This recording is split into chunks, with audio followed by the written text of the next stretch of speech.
My favorite aspect of my research is discovery. When I find out something that nobody has ever known before, it's just thrilling. Hi, my name is Peter Houde, and I'm a professor in the biology department at NMSU. I've been at NMSU now for 25 years, and I study birds, but also mammals to some extent. That's a long interest of mine from childhood. My father was a physician, and when I was about 8 years old, he happened to mention to me that when he was in college, he had put together a small collection of skulls, and I would not leave him alone until he found it. From there on, I had a collection of skulls. This sounds morbid, but I would pick up dead things from roadkills and what the cat brought home, and I'd bury them and dig them back up and collect their skulls. And I learned a lot, honestly, as a child about comparative anatomy, and my dad taught me a lot. So I actually got my degree at a medical school in anatomy, and that's a real love of mine, and that's not what I was hired here to do, but it's what I do primarily now, which makes me very happy. I've always been interested in how different birds at a worldwide level are related to one another.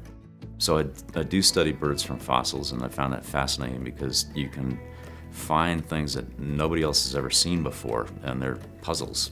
I used to do this entirely independently in my laboratory, but science has become very big recently, and now these are really large collaborative efforts involving people from around the world. We made some really dramatic breakthroughs on how birds really are related to one another.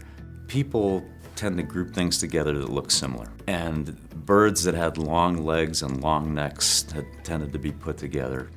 It became clear, especially from comparing their DNA, that a lot of things that had been grouped together are not in fact related to one another.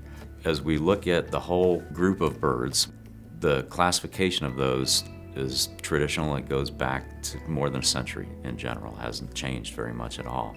What we found was that at least a third of those were completely incorrect.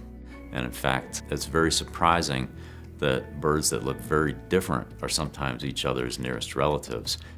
My laboratory began publishing some of these very revolutionary relationships back in 2004, and it was not taken very seriously by most people.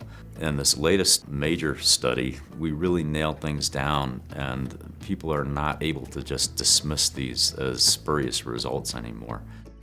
Beginning in the late 1880s and early 1890s, the faculty who were here were interested in teaching their students about the local flora and fauna. These collections were used and not particularly well taken care of until maybe the 1950s.